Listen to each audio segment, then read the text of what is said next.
কবিতাৰ শিৰোনাম উকা, ৰচনা বিজয় দাস, পাঠ মানস প্ৰীতম শইকীয়া।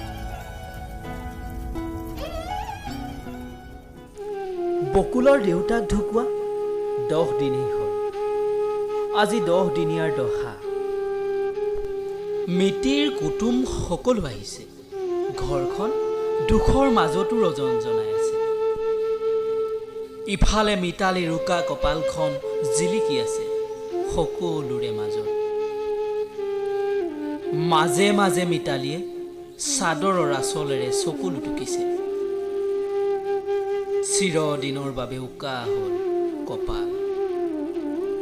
এই উকা কপালত দাগ বহাবলৈ কিমানে যে চেষ্টা কৰিব,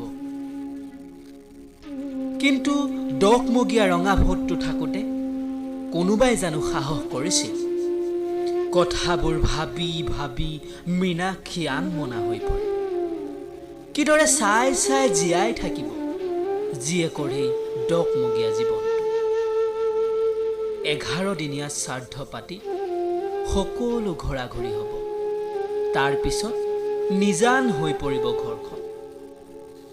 ল'ৰা ছোৱালী দুটাৰ সৈতে তাই পাৰিবনে জীয়াই থকাৰ সাহস কণ গোটাব? ভাবি ভাবি মীনাক্ষী মানুহজনী ভাগৰি পৰিছে। এইকেইদিনতে তাই ভাগৰি পৰিছে।